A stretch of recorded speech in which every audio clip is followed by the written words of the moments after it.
Welcome to the show on a Thursday. How are you? 833-599-NICK, 833-599-6425, the phone number. Real quickly, dates, if you don't have nickdip.com right in front of you. Thursday, October 18th, the Village Underground, New York City. Saturday, October 27th, Lucy's, Pleasantville, New York. November 2nd and 3rd, Governors in Levittown, Long Island. Tuesday, November 6th, the Fat Black Pussycat. Friday and Saturday, November 9 and 10, Comics, Mohegan Sun, Uncasville, Connecticut. Saturday, November 17th, the Comedy Shop, Bud Lake, New Jersey. Friday, November 30th, and Saturday, December 1st, the Corner Comedy Club, Niagara Falls, Ontario, Canada. Monday, December 31st, which is New Year's Eve, Tarrytown Music Hall, Tarrytown, New York. And January 19th of 2019, Bobby V's at Windsor Locks, Connecticut. Go to nickdip.com for all your ticket info and whatnot. Big shout out to our buddy, our Houston Astros fan, Jason Ramirez, who will have his heart broken in about a week or 10 days, hopefully. But he was in the chat room yesterday, and he's a loyal fan. I believe he's a Michael at the Michael level. So thank you so much, Jason Ramirez. Gracias. Oh, boy. Hey, look what I got.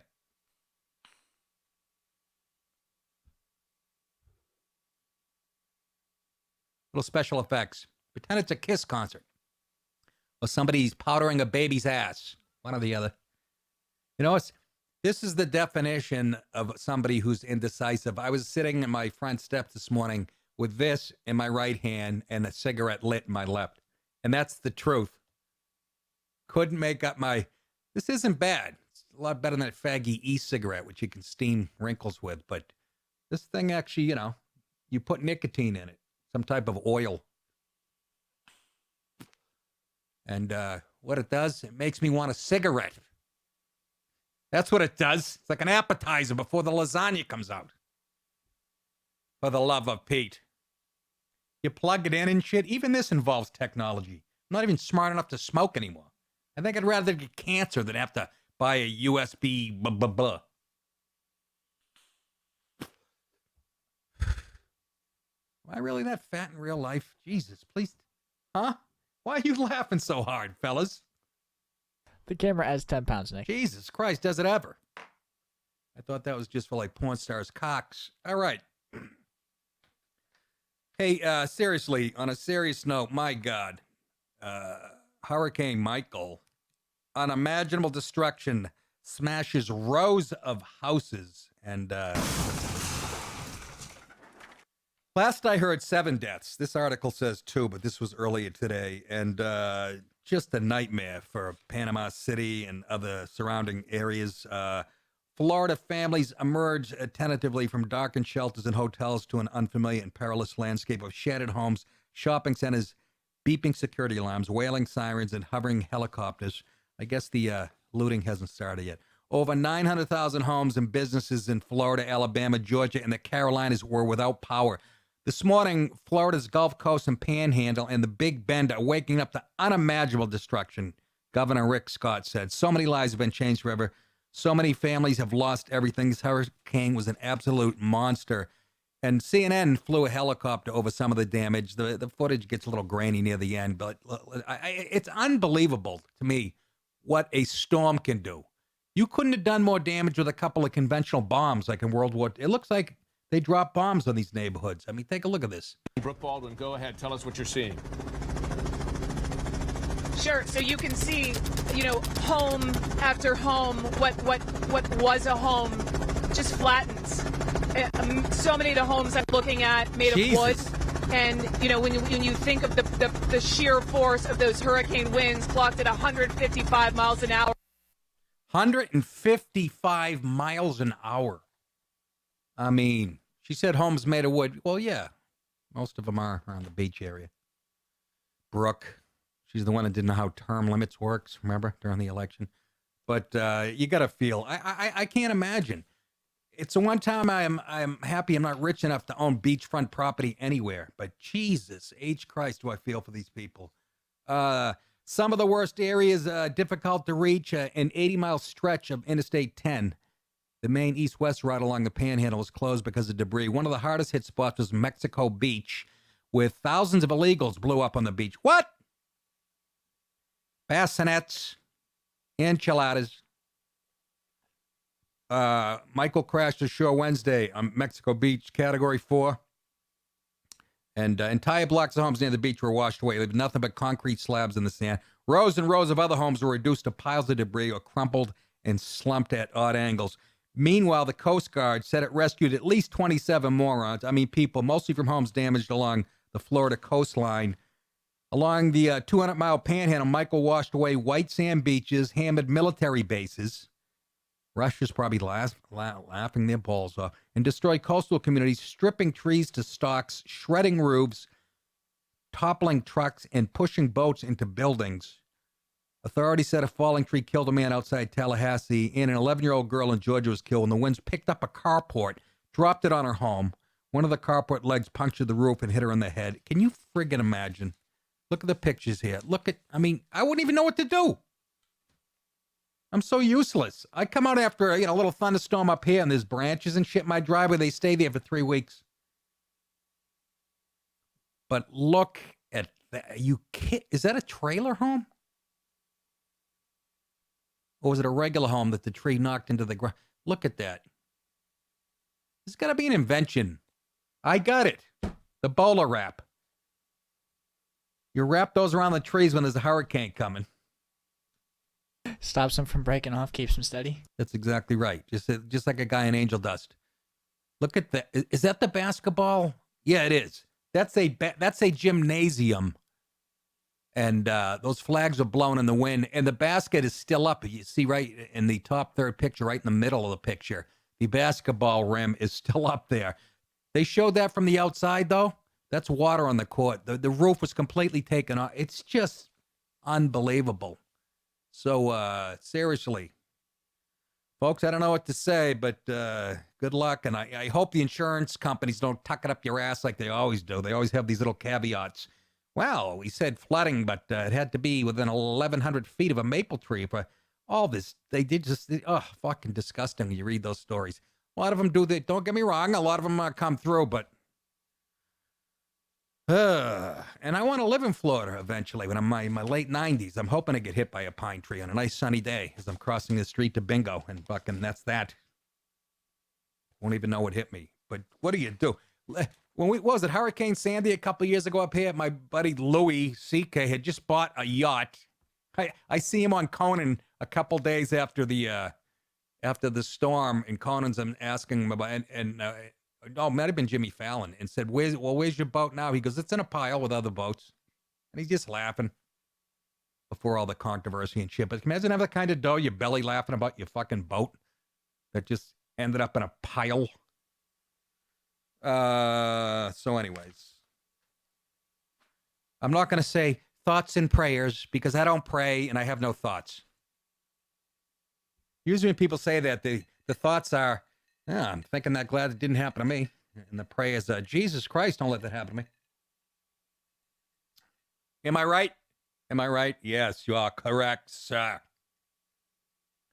You're doing the show live. You know that, don't you? Okay. We'll do it live. Goddamn right. We'll do it live. Fuck it. Do it live. I want all of you to enjoy your cake. So, enjoy. Hey, I have a new favorite athlete, this UFC black dude, Derek Lewis. I guess the fight was last week or whatever, but Ryan showed me this clip, and boy, this made me belly laugh. Let's take a look at Derek Lewis. First of all, Paul, how'd you like to fucking run into him in a dark alley? Or an alley with great lighting? Or we're fucking in front of the 1 Potato 2 at the mall? Look at this. Still don't get the dark tattoos on black guys, but Joe Rogan's interviewed him, and these are going to go down to some of the greatest quotes in the history of sports. Listen to this quick interview. The winner, Derek Lewis. Derek, why'd you take your pants off? My balls was hot. I understand. I forgot a few hours before the fight, Donald Trump called me and told me I got to knock this Russian motherfucker out because they're making him look bad on the news. You know, him and Putin and shit. Fuck what they talking about. USA and this whole. Fuck. I need to sit my black ass down and do some more cardio. Fuck what you talking about right now. I ain't trying to fight for no title right now. Not with no gas tank like that. Shit. Thanks for having me. Hey, maybe next week or sometime or 2 weeks from now, I'm gonna come on your show and smoke some weed with you. Anytime, sir. Anytime.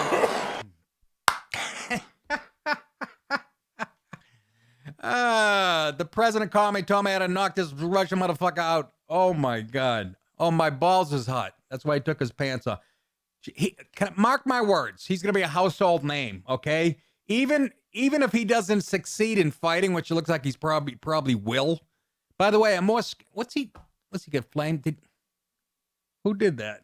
Please tell me That's on his Instagram. Oh, it's on his Instagram? His flaming balls? He has so many of these memes about up his balls now. Just he keeps posting them. Yeah. Cool. That's what I'm saying. And if he doesn't have success, by the way, those are the guys he is more scared of. Not with a six-pack abs. The guy who's got the chest and shoulders, but you can tell he's still fucking eating 70 pounds of ribs and drinking beer, and that's like dead weight. If he gets on top of you, you're fucked. You see that in a lot of NFL linemen. But even if he doesn't succeed in the ring, just from that interview, they're gonna, he'll be doing color commentary for UFC for the next 25. He's a funny street MFer. How's that for strong language? But Derek Lewis, my new hero. And he was like defending Trump, which is fucking great. Sick of winning. Sick of winning. All right, Derek. Let's stay on, and there's my buddy. I got to get out and do Rogan's show again, I've done that show a couple times, and by the time I get home, I told you this before, I go out there, I'll do the show like on a Thursday. By the time I get home on Saturday, I've added 1,500, honest to God, to 2,000 followers on Twitter, which are immediately taken away. I'm being shadow banned, but 833-599-6425, 833-599-6425. I'm not talking about Kanye West at the White House. He bores me. I didn't like him. I don't know enough about hip hop. Everybody says he's a genius. He's a real fucking moron about a year ago. And just because he's talking to Trump now, I don't give a shit. Everybody's talking about it, and I just pop culture, but it is a funny visual. I saw that watching the news today. See him sitting there across from him, Trump, and he's banging on the president's desk like he's at a diner trying to get fucking pork rinds or whatever. But he gave like this ranting speech, and Trump, that was pretty impressive, and everybody applauds and shit. What we really are. This is the craziest time to be alive. I mean, you got fucking Dennis Rodman, who's best friends with Kim Jong-un. I mean, we got, Kanye West making policy decisions. He wants prison reform. Kanye, let me just tell you about prison reform. What you got to reform is the culture. I don't want to hear any more about black and brown people making up most of the prison population. Reform the culture. Start with, stop having babies out of wedlock. And that's right away they come out. And that's it. That is the fucking, train to prison, whatever the phrase they use. What's the phrase, Jason? You're smart. You're good with words. There's something to prison. Nothing? Road, maybe? Yeah, that's the road. The road. I don't know. I've never been to prison. I don't know. Bullshit. You've been in there many times. There's some of the bitches up in there. Baby to prison pipeline? The pipeline. That's what it is. The bassinet. Whatever. The point being, you know who goes to prison? People that don't behave. Most of them happen to be black and brown. Now, that could be for socioeconomic reasons or racism, whatever. You guys can have that fucking fight. I got my own opinions that I'm afraid to say I'm in my house here. Next thing you know, Eric Holder will be knocking on my front door. He's another one, dickhead. I don't even have a clip for it, but I saw him yesterday. He's talking in front of a bunch of people, think just like he does, and makes the mistake. It's too comfortable. And he says, when the Republicans go low, we don't go high. We kick them. More violent rhetoric from the left. Sure, it's just words, but there's fucking morons out there who'll jump on it. That's a former AG. And, of course, he's backpedaling like a defensive back getting burned on a fucking fly route today. I got to be honest. I'm liking this. This will look horrible in a movie, though, They used to have cigarettes and look cool with your fucking. This would look really kind of gay, you know. Anyways, I will fuck you up beyond all recognition. Hold on, let me take a suck of my. This looks just like a lighter I'm sucking on. It's kind of creepy. Let's stay on black people, shall we? What's that mean, Nick? We've stayed on enough. No, I don't mean that way. Here's the headline here. Black people are not souvenirs. Twitter accuses Alec Baldwin of racism after saying black people love him since he played Trump on SNL. Alec Baldwin thinks black people love him, and Twitter thinks he is turning into Donald Trump. So many idiots on fucking Twitter, including myself. I don't know how to say this. This is his quote.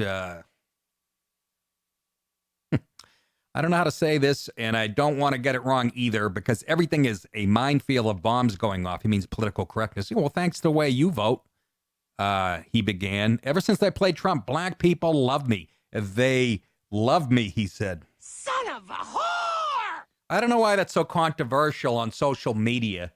Can somebody explain to me what's so outrageous about that? Once again, it's narrowing what white people can say, you know.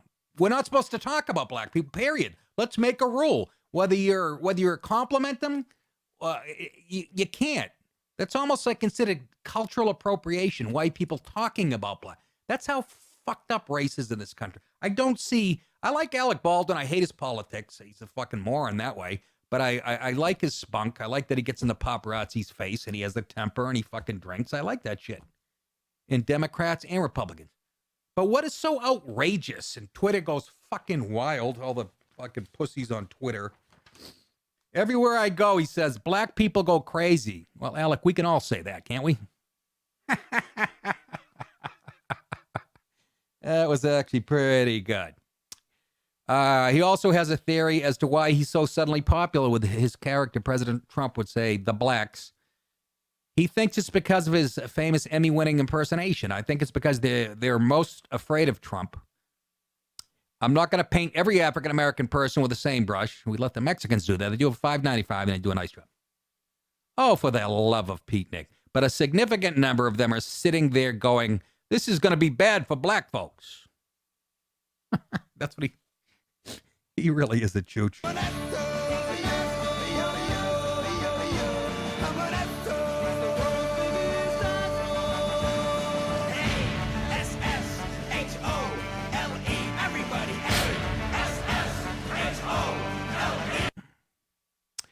Some social media users, including actress Olivia Munn, are shocked. How are you fucking shocked by any of that, Olivia? Get out of the house. Get out of L.A. I live there. You start to become PC. It seeps into your blood. If you stay there long enough, you become a liberal fucking retard, which is too late for her. Shocked, confused, and offended by his statement, implying that it's not only racist, but also inaccurate. Oh, so tell us more, Olivia. I'm sure you grew up right in the birthplace of hip-hop. Once again, a white woman getting offended for black people. She says, I need evidence of this. There are a lot of innocent black people. What the fuck is she? You're calling. Wow, that got loud in a crack. Dude. What is he? Ryan, what are you doing? Did you just hit a button? Our technical producer just told me to boost it. Tell the why? Because the end feed is low? Correct. Why? Because it's, okay, now it's fucking way loud, but fine. That's all right. Jesus Christ. I'm going to go back to fucking telling dick jokes at midnight at Fuddruckers. I don't need this in my life. Anyways. And I hate when people fuck with a sound, whether I'm on stage or doing a pod. But okay, if the end feed is low, that's fine. She says there's a lot of innocent black people you're calling out and you shouldn't be able to do it without receipts. What is that, a slavery crack? Yeah, here's what I paid for this guy. And what the fuck does she mean by that? That is crazy. I'm going to back off the mic because it's, blowing my own ears out. But anyways. Ryan, I didn't say to touch anything, did I? I'm going to come in there and rip your nipples off and stick them in Jason's mouth, okay? Then somebody else says on Twitter, so he's implying that black people love him because he made fun of someone he thinks they're afraid of. Is that racist? That feels racist, said Jason Keebler. Hey, Jason, if you don't know and you have to ask, it probably isn't. Yeah, now you have to turn these down, guys.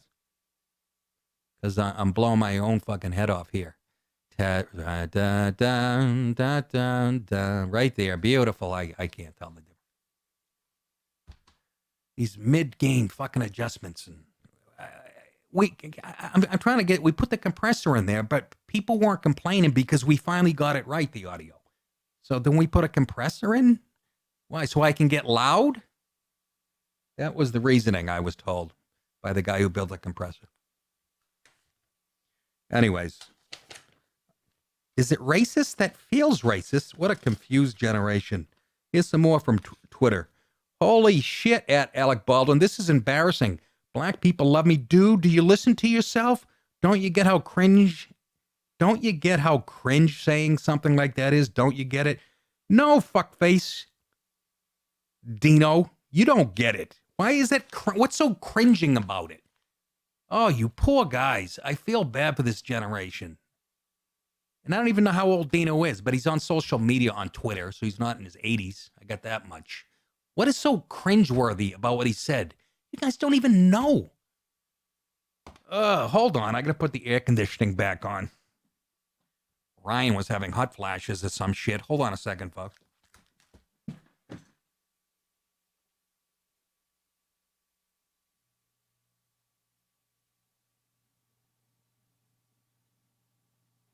Yeah. Oh, yeah, the munchy nuggets. So anyways, far be it from me to defend Alec Baldwin, and but I don't get the outrage on social media. What was so, because he generalized? I bet you a lot of black people do love him because he was doing Trump. I mean, he gets in his scrapes. Here's when he gets in a scrape with this is when he got in a fight with a woman, a paparazzi woman. You're the one that almost hit my wife with the microphone in the face? Oh, you didn't? I almost hit your Yeah? wife. Yeah? I honestly did not. We have. You want to apologize to her on camera? I asked you a question. Do you want to apologize to her? I asked you a question. Okay, then get the out of here. Why can't I find an unbleeped version of that on the goddamn internet? I love it, though. Fucking another liberal who defends women's rights and hashtag Me Too, and he's out there fucking getting a...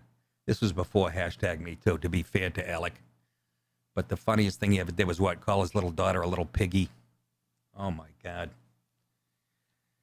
So let's take a break in the action and time for some visual fucking comedy. Let's take a look at a fat baby from India. Do we have something like that, kids? That's a stack of donuts. 60 months old, 55 pounds. Twice the weight of most. This thing is popping.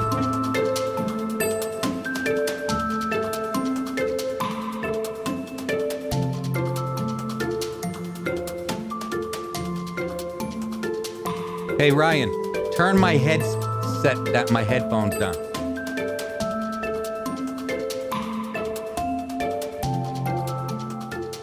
There you go. Look at this poor thing. Okay, she has a condition where she's hungry 24 hours a day. It's an actual condition, which I have. But just because she's hungry 24 hours a day, you don't have to feed her 24 hours a day, is my point. What's going on in India? Wasn't the kid smoking cigarettes? Wasn't that an Indian? Imagine we get those two together, give them a show. I mean, the ratings will go through the goddamn... But you don't have to keep feeding her if she's hungry every minute of the day. They have like an air hose stuck in her with heavy cream. Mother of goodness. 16 months old, 55 pounds. University of Texas has already recruited the poor thing. Looks like me with my shirt off, let's be honest. 833-599-6425. 833-599-6425. What's the matter, folks? You don't want to call in and talk about a fat baby? All right, if you didn't like that, I don't know what you guys did, but it's picking up like everything, the mic, and anyways, I'll have a call with Jay after the show. I want another... Let's put up the video. This is You guys see this one? A little black kid was in a shopping for Halloween costumes with his mother and tried to scare her. And naturally, she took care of it the way they take care of things. Who's they, Nick? Women in stores.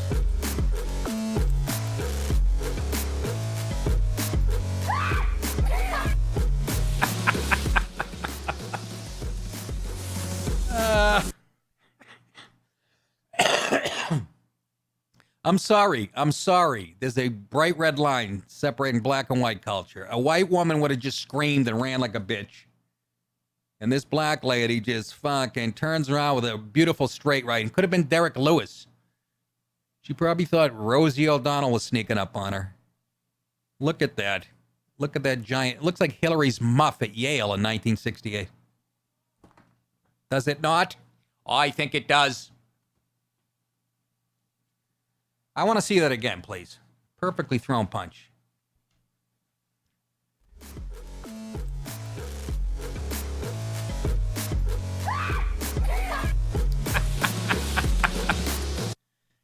Black people admit they don't like shit like that. They don't like horror movies. They don't like monsters and stuff. You know what I mean? Nick, you're painting with a broad brush. Yes, I am. Just to bug anybody out there that would be bugged by that. I don't think there is anybody. 833-599-6425 is the number. Here's something for you that'll blow your socks off. More illegal babies. Uh-oh, where's he going with this? More illegal aliens giving birth to anchor babies in Los Angeles than total U.S. births in 14 states. The country's going to sound like this.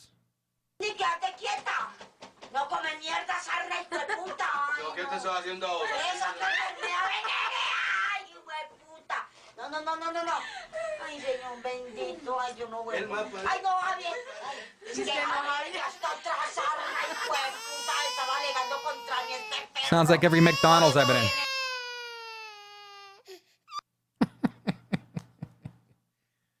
New wide-ranging analysis by the Center for Immigration Studies, Steve Camarata, reveals that there are an estimated 28,000 births to illegal aliens every year in just the L.A. metro area, exceeding the total number of U.S. births in 14 states and the District of Columbia. The children of illegal aliens are commonly known as anchor babies, as they anchor their illegal alien and non-citizen parents in the U.S. and eventually are allowed to bring in unlimited number of foreign relatives to the country through the process known as chain migration. I thought Trump was putting an end to chain migration. Seems like it's going hot and heavy right. About 1 in 5 U.S. births, or 791,000, are to legal and illegal immigrant mothers, with legal immigrant mothers accounting for about 12.4% of those births and illegal alien mothers accounting for 7.5%. Okay, that's in the whole fucking U.S. That's a lot. You wonder why traffic is brutal in L.A., New York, and New Mexico, Arizona? Nick, what are you saying? These anchor babies have cars? Not yet, but that's a car, isn't it? Chevy will be tapping into this. The new anchor car from Chevy. Fucking. Listen to this. In L.A., California metro area, alien births make up nearly 18% of all births in the region. In Vegas metro area, illegal alien births account for about 17% of all births. California, a sanctuary state for illegal aliens, has the largest number of illegal alien births with about 65,000 illegal alien births every year. Texas has about 51,000, and Florida has about 16,000 every year. It says here there's an estimated 12 million illegal aliens living across the U.S. at any given time, which we all know is low. Most recent research by Yale University, a real right-wing think tank, and the Massachusetts Institute, MIT, of Technology, however, revealed that there's likely an estimated 22 million illegal aliens in the U.S. Additionally, every year, 1.5 million legal immigrants are admitted into the country. But keep in mind, we're the most racist country on the planet. I want you to keep that in mind, folks. We hate black and brown people here. It's such a racist shithole that they're strapping themselves to plywood and inner tubes. And here's a little more detail about this. This says, shock report. This is another story. U.S. paying more for illegal immigrant births than Trump's wall. How's that sit with you? Build that wall. Build that wall. Build that wall. Build that wall. Ay, ay, ay, ay. I am the frito bandito. I like fritos corn chips. I love them, I do. I want fritos corn chips. I'll get them from you. He'll get them from me. That's a racist song. I'm going to take that right out of the mix. The new report, listen to this, reveals that women in the U.S. illegally had 297,000 children, all in a Ford Chevy. Oh, for the love of Christ, that's such a hacky job. In 2014, at a cost of $2.4 billion, that is $800 million more than the Senate has approved for Trump's border wall this year, enough to pay for the wall over 10 years. The Center for Immigration Studies report also put a price on the likely Medicaid bill for childbirth and early care to illegal and legal immigrants, combined at $5.3 billion. That's 1/5 the total cost of building the border wall. Give them the goddamn money. And this is why I am pro-choice, for abortion on demand on the other side of the wall. I told you this is not bullshit. This is an actual fact that the United States pays for abortions in Mexico through some UN program. I've mentioned that on the show before. My conservative friends get upset. I said, look, it's more effective than a wall. What are you whining about? Right, Ryan? You are correct, sir. Technically, I didn't know this, illegal immigrants are not eligible for welfare services, but the report explained Medicaid will pay for a delivery and almost all cases if the mother is uninsured, which 192% of them are, or has low income. It's not like the fucking, the Mexican women that are sneaking in here, they're all brain surgeons making $750,000 a year. Though some mothers without insurance may not even realize the program has paid health care providers. Why is that? Oh, because they have a 4th grade education, they don't speak the language? Illegal immigrants and most new legal immigrants are ineligible for Medicaid, but the programs will still cover the cost of delivery and postpartum care for these mothers for at least a few months. And my question is, why? Why? Why? You think that's a fucking magnet for them to come over and have their babies? Of course it is. And again, both parties are at fault here. Because both enjoy, they want, the left wants the future vote for the next 100 years, because that's where we're headed ethnically, racially. And the right, no more for big business, but both the right and the left want the cheap labor. So they're both full of shit here. But to just get them off the government's tit and see what happens.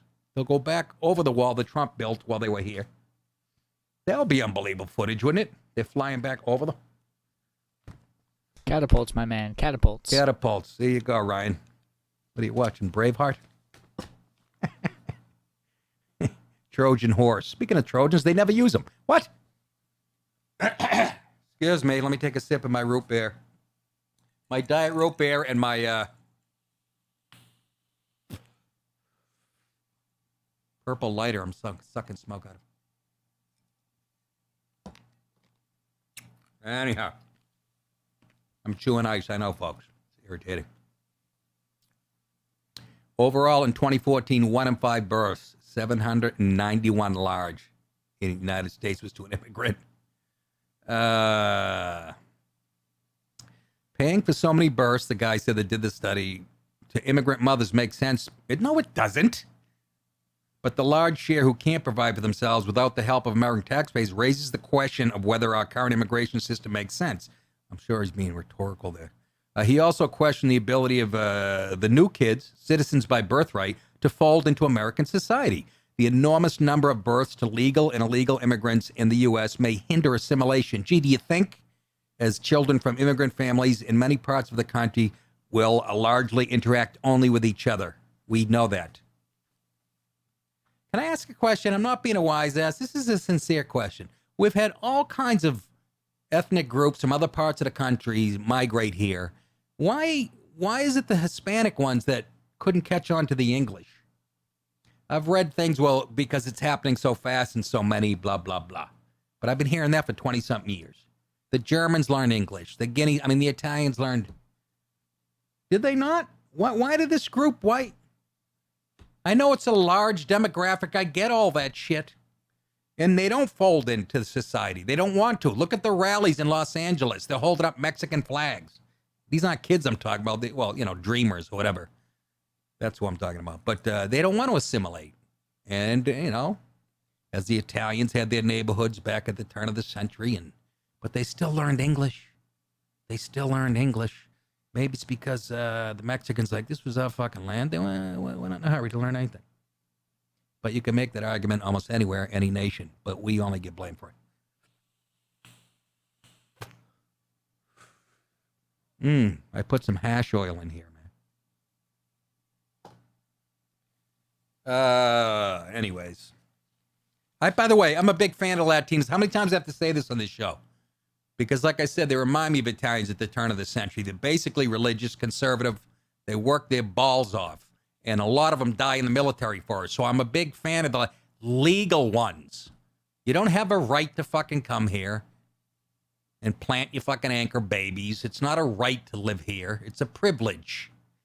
Look it up in the Spanish-English dictionary. The Spanglish. George Lopez is one of the best comedians ever, in my opinion. I just love listening because he throws so much Spanglish in his act. I have no idea. I'll be laughing at a joke and then he'll go on like 3 sentences of Spanish, I have no idea, and the crowd's going fucking crazy. But, yeah, I'm a big fan of the Latinos.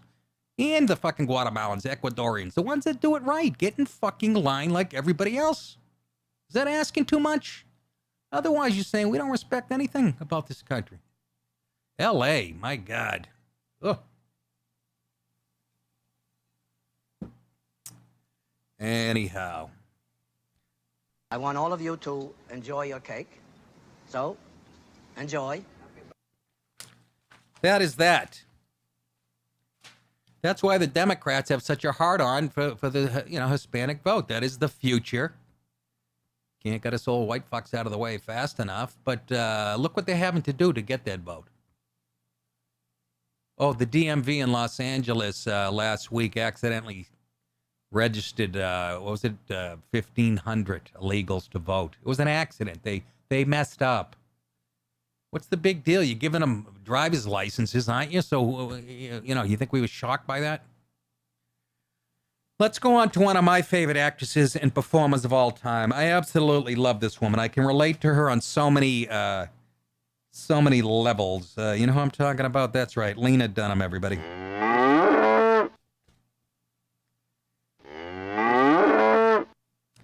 There she is in all her glory. Oh, my aching stem. That might as well be... that might as well be a guy wrestler. I don't mean gay, a male wrestler. Those tattoos. Why would you want to draw more attention to that body? I know it makes a nice canvas. It's like a Jumbotron you could paint on, but why? It looks like she rolled in shit. And again, that is sexist, because to judge people just based on their body is really, actually, what I like to do when it comes to women. Here you go. Lena Dunham, HBO. Oh, they gave her another deal. Good to see Lena Dunham's getting another shot, huh? Finally giving her a shot, because she's been off the air for 11 minutes? That's like when I hear Ellen DeGeneres doing voiceovers on national commercials. Thank God. How they're throwing a few extra bucks her way. Because we don't hear enough from her. There's people out there that go on auditions every day for those voiceovers. You think you might want to throw them a bone? And people don't go out and buy the product because of celebrity. No, they fucking don't. Sam Elliott, Jesus Christ. Guy's in every career. He's got a voice, though. But come on.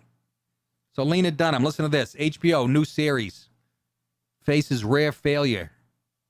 His new series, it's called Camping, gets a 0 critical roasting. Oh, this is music to my ears. It's bombing.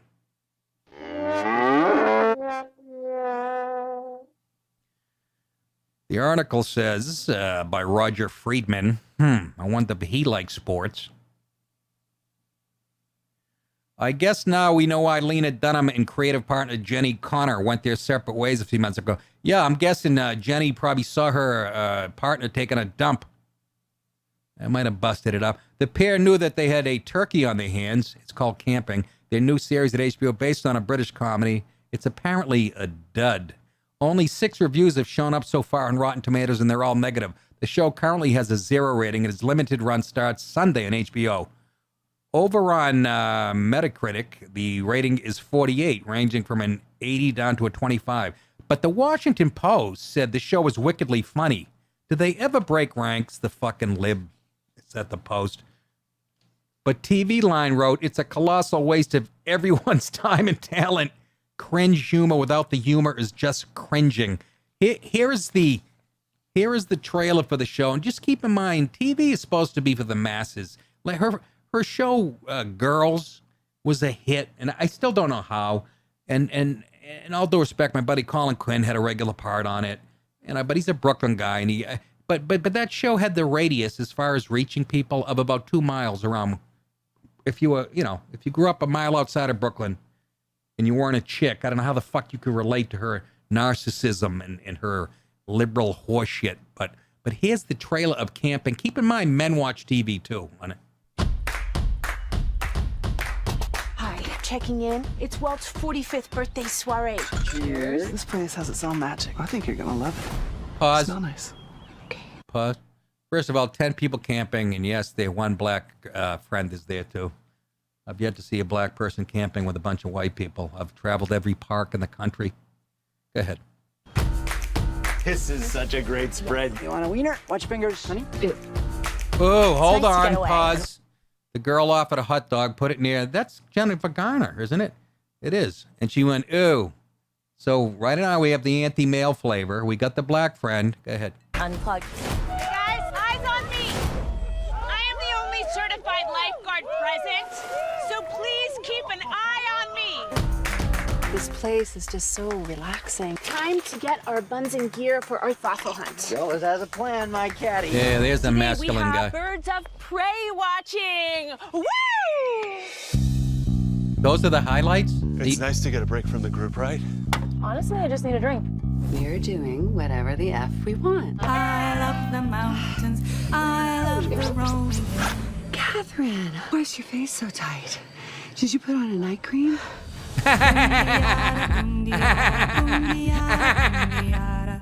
What's her diagnosis? She's mentally quite sound. F you! The weird thing about life, you can feel fine, but also know that you're a ticking time bomb. There's the single mom. Where are? God, that looks like Woody Allen. Why do you have to be so controlling about everything? Take that! Take that! Take that! I just want to say, And there's the violence again, man. I'm now ready to forgive all of you. Who would have guessed that took a big runny dump, huh? I mean, as far as the critics are concerned, that even looks bad for what it's supposed to be. Oh, Lena Dunham. There she is in all her glory. I'm trying to figure out if that's side tit or that's just fat from her chest. I can't. Or she has a 7-pound turkey under her arm. I can't make it up. Lena Dunham in Camping. Oh, fine. HBO. I mean, I know you give us boxing and the Sopranos and stuff, but, can we get the train back on the track? Please. I beg of you. Let's go to Pat in Saratoga Springs, who wants to talk about Lena Dunham. Pat, what's going on? Yeah, hey, Nick. I just wanted to say that a couple of years ago, Lena Dunham came out with a tweet where she was promoting the extinction of white men. And I remember I tweeted back at her that if every chick looked like her, that she would reach her goal within one generation. But she looks like a white man, doesn't she? I mean, she's the nastiest thing I've ever laid eyes on. I have a personal vendetta with her because she won her Emmy my senior year of college, and every fucking chick started thinking that haircut was cool, and I started feeling like I was addressing fucking Boy Scouts or something. So I can't stand her. I can't stand what she stands for, what she says. And as far as I'm concerned, she's the furthest left you can go. And she just drives me nuts. But hopefully people like her drive more people to vote for right-wing candidates. So, I don't know. Maybe it's a double-edged sword, but. Exactly. So, well said, Pat. Well said, buddy. Thank you. Also, she admits in her book to molesting her younger sister, I think it was. Sexually molesting. So she's got that going for her, too. You think a guy who admitted to molesting his niece and nephew will get a show on HBO? Even a gay one. I can't take it no more, folks. I'm telling you, I'm moving to Canada. How many times we heard that from the left? Let's go to my buddy Mark in Albany, who wants to talk about what we were talking about a couple minutes ago, illegal immigration. And I think he's a business owner, so he knows something. Go ahead, Mark. Good evening, Nick. Yeah, what I want to say, what I've seen for the past 4 years or so, they're bringing in Syrians, all kinds of immigrants. I mean, it's mostly the Arabs now, and especially in downtown Albany. Yeah. And federal government brings them in, gives money to local governments for, let's say, 2 years of some kind of a cash so they can support them. But those people go on Section 8 housing. They're getting free health care, free food, welfare, whatever provides. Right. And after 2 years or so, the money from federal government runs out, and now it's on us, the taxpayers, which we pay the taxes. Like, and I'm a homeowner, I pay taxes. And those people, they have no skills. They don't do any work. They don't want to work. And I see them at the colleges, like the College of St. Rose, they have like a pantry for food for like people with, in trouble. Yeah. And I go to work there every day through the St. Rose College, and I see the women in burqas with 5, 6, 7 children, no man seeming around. Right. Every day they're going there and getting their food, which means now we have to provide the schools for those people, police protection and housing and everything else, and it comes out of my pocket. Yeah. And my taxes goes up every fucking year. It makes me, what is the fairness of it? I'm an immigrant myself. When I get to the United States, I could not. I signed the document. I couldn't go or any kind of government assistance for 10 years. Right. And they told me, if you cannot make it, get the fuck out. That was pretty much was the end of it. Right. Now they're getting handouts, and they don't even have to bother to look for work because what's the point of it? Exactly. Everything is given to them. Exactly. Good call, Mark. That's my point, and it pisses me fucking off. Your phone's breaking up, but all right. No, you're exactly right. Go ahead.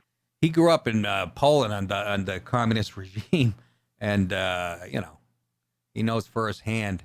He's talking up in Albany, Syrians and Arabs or whatever, but not all people. I mean, some of them are hardworking people, but that's the plan.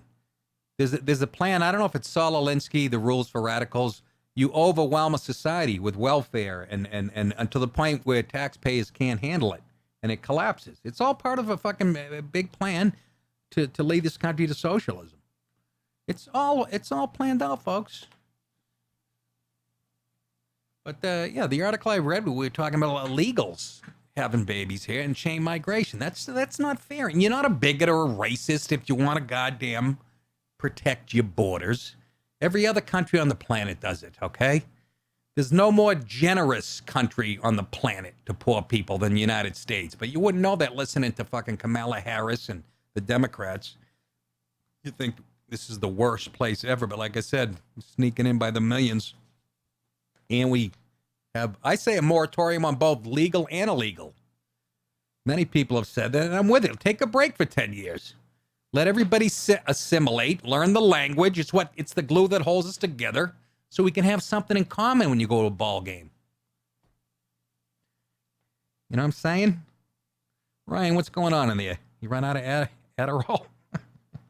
I just turned around to check the streams, making sure they're all good. How's it going? All right? Perfect. Beautiful. Stay away from the buttons, okay? Anyhow. How about this? I'm going out of order here a little bit. I didn't get to this, but this is a sign that our nation, our society, is splitting apart at the seam. You all know about those emotional support animals at the at the airports. I'm sure you've been, sitting in like 3A, and a lady gets on riding a llama with a sign around its neck, and nobody says shit. And then somebody comes on with an emotional parakeet, and then an emotional support cat with a vest on. And what cracks me up, you can't have a peanut on the plane because people are allergic. Yet 700 pounds of fucking animal dander floating through the air is... Anyways. I've heard everything from donkeys. There was a donkey, and what was the other? Somebody had a baby horse. But this is it's got to be my favorite. Woman removed from flight bound for Cleveland due to emotional support. Get this, folks. Squirrel.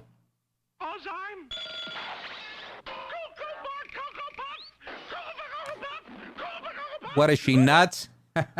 Oh, rim shot. Frontier said a passenger boarded flight 1612 in Orlando saying the squirrel was an emotional support animal. How fucked up in the head do you have to be where you rely emotionally on a squirrel? A fucking rat. You know, in England, when people come over here from the UK, they freak out that we let squirrels run off because the squirrel is considered like it's a rat. It's a rodent. In England, they kill them. That's got to freak you out. Like if you went to a park in UK and you just saw giant rats running around, which we have those too. We have rats that order a large pie and pick it up on the subway steps. An emotional support squirrel. And of course this lady, this fucknut, of course she couldn't be an adult about it. She had to fucking piss and moan because she's nuts. The airline said the passenger noted in her reservation that she was bringing an emotional support animal, but it was not indicated the animal was a squirrel. Well, why would you fucking admit to that? Why is everyone so fucking stupid? Why aren't more people intelligent? Like me. Like me. The passenger was advised of the policy and asked to get off the plane. The airline said when she refused, they gave her a bag of nuts. What? And she was allergic. Orlando police were called and requested everyone be deplaned. So can you imagine if let me tell you something. It's one thing if you have an emotional support tiger, a lion, I'm not going to get mad. But if my fucking flight, I have to deplane because you have an emotional support squirrel, I will crush it with my Timberlands. I will fucking stomp on it right at Terminal C in front of a bunch of kids. I will, yes. We found an emotional support squirrel. Go ahead. What in Christ's creation is... That's Photoshop, no? Oh my God, what is that? That's Lena Dunham in high school. That is the scariest... We just put up a picture, you people are listening. The thing has 3 rows of... It's a squirrel with no tail, number one. And it's got the teeth of a great white shark. I think I see Quint's legs sticking out of the squirrel's mouth. Look at the fucking choppers on that thing. It looks like John Elway. Look at those fucking teeth. Can you imagine your flight delayed? I was on one. A guy got on with a it was like a pit bull or a bulldog, and I knew right away there was going to be problems. And they discussed it. It delayed us like 40 minutes. And get this, he had to get off. Again, this was a couple years ago, but it made us late. Let's go to our buddy Jason Ramirez. He's originally from Houston, now in Jacksonville, Florida, and a big Houston Astros fan. Jason, first of all, thank you for signing up at the Michael level. We appreciate the support, fella. De nada, Nick Paolo. Gracias, mi amigo. No, I want to say, Nick, a huge fan of the show. Obviously, like I said, I grew up in Houston, Texas, and I just want to let you know, man, there's a bigger following amongst the Hispanic community for conservatism than I think a lot of people are giving credit for. When people say that Trump's numbers are ahead with Latinos and blacks, I truly believe it because I have a lot of friends back home that are just constantly posting MAGA, the Kavanaugh situation, stuff like that. Yeah. Yeah. So that's what I wanted to. That's yeah. I mean, like it's true. I mean, and I was listening to your show the other day when you're talking about, you know, if this country gives the House back to the Democrats, Yeah. this country gets what it deserves. And I and others like me can completely agree. I mean, Yeah. I think this country is moving in the right direction. I think you're right. And So, you're, and by the way, Yeah. go ahead, sir. No, you're absolutely right. And I know this from firsthand experience, Jason, because when I played the Tempe Improv in Arizona, I'll never forget this. A couple of years ago, after the show, there were 2 tables of Hispanic. It must have been 15 to 16 young Hispanics that came up and said they'd been following me, and they were young, and they looked me up on YouTube, and they saw Tough Crowd clips. And me and Colin Quinn, Colin Quinn's great with the ethnic stuff. I mean, he knows this stuff, but he's been saying it forever. The Republicans are so stupid, you know. We could have put somebody up Hispanic, and every time I watch the news, I see people dying in Afghanistan. There's a ton of Hispanic names mentioned, and they're mostly, like you said, they're conservative, they're religious, and yeah, I mean, absolutely right. Absolutely, sir. And I'll say this: you had a caller call in the other day who said he grew up on watching Shorties. That's exactly. I was the same way, young guy. Last thing I'll say, and I'll give the show back to you, sir.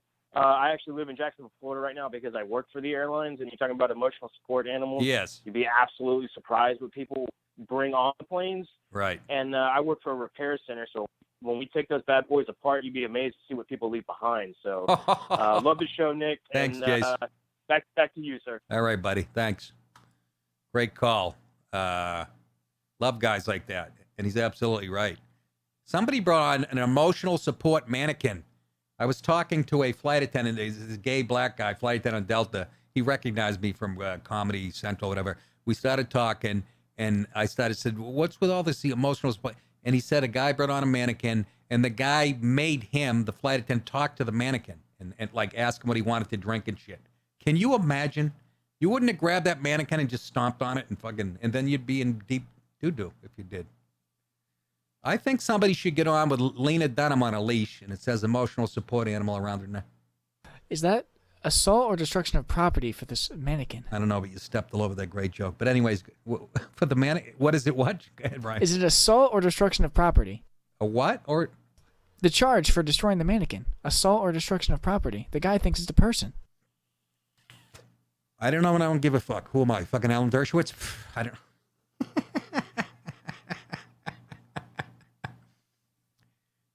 People are going to start bringing on, like serial killers that fly, you're going to start bringing on corpses, decomposing corpses with a sign that says, you know, support corpse, emotional support, skeletons. But that shows how we've lost it in this country. Everybody's afraid to judge somebody's behavior, and how about no fucking animals whatsoever? How about no babies until they're 41 years old? I'd rather an emotional support cat next to me than a fucking baby. I'm sorry. On the flight to Dallas, there was a baby behind me screaming so loud, it sounded like somebody was using the soft spot in his head for an ashtray. I couldn't fucking believe it. I thought I was going to see, when I went to the bathroom, a baby with nipple clamps on him being shocked and shit. Never heard screaming like that in my life. Anyways. Hey, you know who's got a book out? And you guys probably don't even know who this is. You know who Camille Paglia is? She's a feminist. She's gay. She's a gay woman. I saw her on Conan O'Brien probably 10 years ago, making so much sense, and she thinks exactly like a guy, and she hates modern day feminism. And I fucking love this woman. I mean, she's more logical than most men that talk about this issue, and she hates modern day feminism. And she says actually in her new book, it's the collapse of Western civilization. And I have to say I was a little bit prescient on this subject, because I was saying it years ago. PC is a cancer, political correctness, that's making this country miserable. And at the core of the political correctness movement is the feminists. They have become the top as far as victims. They passed the civil rights movement, and they grabbed onto the coattails of the civil rights movement. Now they are the top. But it's all about victimology. And this woman, Camille Paglia, she's got a new book out called Provocations. Not for nothing, T. Provocations. But she's absolutely brilliant. She worked at a university. She's a social critic and brilliant writer. And she once worked at, I think, State University of New York at Albany. She wrote she nearly came to blows with the founding members of the Women's Studies program at the State University of New York at Albany when they categorically denied that hormones influence human experience or behavior. Similar fights with feminists and academics culminated in a 1978 incident which led her to resign from Bennington, that was the school, after a lengthy standoff, excuse me, with administration officials. Paglia accepted a settlement from the college and resigned in 1979. Here she is speaking about her distaste for modern-day feminism and how it turned into male bashing. In the period of the 1920s, 1930s. That, to me, is my favorite period in feminism. Pause. That's David Bowie, isn't it? I'm sorry. Back to the show. Okay, because these women admired what men had done. Okay? There was no male bashing, as became systemic, to second wave feminism. Okay, it's an absolute poison that has spread worldwide. Okay, a feminism based on denigrating men, trivializing what men have done, defining men as oppressors and tyrants through history. Okay, it is an absolute lie. I mean, there have been crimes against women where they have occurred. We must condemn them. All right, but men throughout history have given their lives, and their labor for the support of women and children. Okay, so.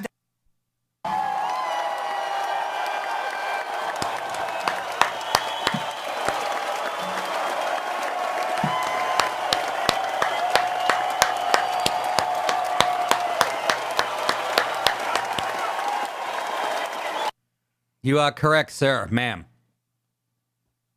I love her. It's a bunch of books out right now that there's like 4 of them. The sad thing is with me, I'll buy them all, but I won't read them until I go on vacation somewhere. And that's the only time I'll read 5 in a week. And that's it for the year, usually, because I'm got my face buried in the news. But read anything she's written, whether it's this or stuff in the past. She is as sharp as a tack. And it really hits home with me because, like I said, even my family thought I had a problem with women. And it wasn't with women. It was women trying to speak for my sisters and mothers. And I didn't know, I wasn't politically savvy back then. I didn't know, all these chicks are feminists. They just seemed to have a real problem with men. And of course, I wouldn't keep my mouth shut after spending $200 on drinks on a broad. I'd say, go fuck yourself. And then my buddies would get mad at me and go, you just cost us a chance of getting Yeah, but she was spewing all kinds of horseshit she just heard on Oprah. So I suggest you get her a book, Camille Paglia. She's a Gindaloon, by the way. And another book. This is my next book. Tucker Carlson has, get this, his new book topples Woodward from the #1 spot on the New York Times bestseller list. Ship of Fools. How a Selfish Ruling Class is Bringing America to the Brink of Revolution. Vaulted to #1 over unseating Bob Woodward. You know that dink, right? He wrote the book Fear, Trump in the White House. And this is why this is a big deal, okay? I'm not a big fan of animation or cartoons on book. It makes it cheap. I don't like that. I don't know why he went with that, but I can see Maxine Waters and Bill Crystal and a few other morons. But I always hated that. Even when I had people doing work for me coming up with logos, I hated the cartoon shit. Anyways, back to the show. I digress. Woodward being toppled from the top spot is notable as it was Barnes & Noble's fastest-selling book in over 3 years. Listen to this. We're talking about Woodward's book. On its release day, September 11th, it sold more than 1 copy per second. That's got to be a good feeling, huh? You sitting home? Carlson took to Twitter to thank readers for the success of the book. Do we have him? Clip of Tucker? I love the guy. For the show in like an hour and a half, but I just got news that the book that just came out last week called Ship of Fools, which I wrote, is #1 on the New York Times bestseller list. Thank you. I'm not very competitive, but it did displace Bob Woodward, who, for the record, actually I like personally, totally nice guy. Nah, bullshit. But I still enjoyed displacing Bob Woodward's book. I have to admit, there's something about it that just makes me laugh. Anyway, I haven't even bought a copy of the book, so it was all our viewers. Thank you very much. Super nice of you to buy it. And I hope you read it. I actually wrote it, and I mean it. And so I hope it is worth buying. Thanks. Amen, brother. I was so excited when Fox News had this woman, Greta Van Susteren, old stroke mouth. She talked like me. And they got rid of her I couldn't stand her voice. I hated her show, and they replaced her with him. It was like trading. Who's the shitty quarterback, Jason? Think of anybody. Tyrod Taylor. It's like it'd be like trading Tyrod Taylor for Tom Brady. That's how excited I was, and because I was a fan of Tucker's, even when he was on CNN, he wore a bow tie, which I hated. But he worked for CNN at one time, MSNBC host. He consistently finishes in the top 3. He brings on liberals every night. If you hate libs, he brings them on and just absolutely vaporizes them in arguments by hitting them with logic, and then they try to filibuster him. They start yapping over him. And he just giggles at him like liberals did when I used to argue with like Jon Stewart and shit. They do this nervous giggle. They're like laughing in your face. He does it to them, and I think he's great. But he's in the top 3 ratings-wise every night on cable news, along with Rachel Maddow and Hannity, and he gets almost 3 million viewers. So the top 3 books from a sales perspective in 2018 of those highly critical of Trump: Michael Wolff's Fire and Fury, Inside the Trump White House. That was in January. Former FBI Director Comey's book, A Higher Loyalty, Truth, Lies, and Leadership, that came out in April, and Woodward's Fear. So this is, but he doesn't. That's why Tucker, he hates the Republican Party, the disloyalty and all the shit that goes on there. And he's not a huge Trump fan, but he is a conservative, so he defends a lot of what Trump does. But he's even-handed. He brings on liberals every night, and he had the creepy porn lawyer on after asking him to come on for like a year. He finally came on, and they went at it, and it's a good show. And he's got this natural ability to debate. But there's also another article saying where they interview him about his career. He said he was fired from his stints at CNN, MSNBC, and he does not always adhere to the Republican Party line. He's not a big fan of Trump tax cuts, which he believes the Republican Congress used to placate the rich donors. He's pretty fair. He actually is. Listen to this, though. You guys, you want to hear what kind of money?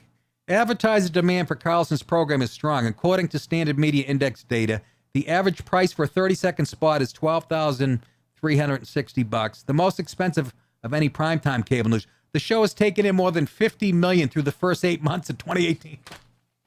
I mean, if he's just getting a sliver of that. But he was always he wasn't always he said he used to get yelled at from his bosses because he was fat.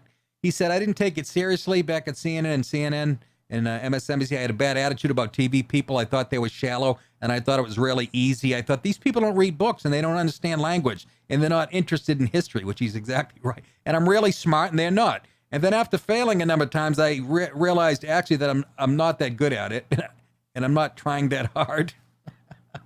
Things I'm smart, not like everybody says. Like dumb, I'm smart, and I want respect. Anyways, so he started working harder at it, and his TV career faltered when MSNBC took a political left turn in primetime and cut him loose in 2008. It was at the height of the financial crisis. He had no savings, which to me is unbelievable, but he's got 4 kids. He had no savings, had 4 children, were in private school and approaching college age. He says, I didn't have to borrow money from anybody. But I did wind up sweating for a number of years and thinking about what I had done wrong. And then he signs on in 2009 at Fox. But I liked him even when he was on CNN and MSNBC. And, of course, the proof that they canned him should tell you he's got his marbles about him, in my humble opinion. Anyways, go out and get it, Ship of Fools. And here's the other thing that bothers me. He asked me to be on his show when he first came to Fox, when I had my radio show. Back in, I went on in May of last year. I don't know, a few months after that. He asked me to be on a couple times, but I couldn't because he taped at the same time I did my radio show.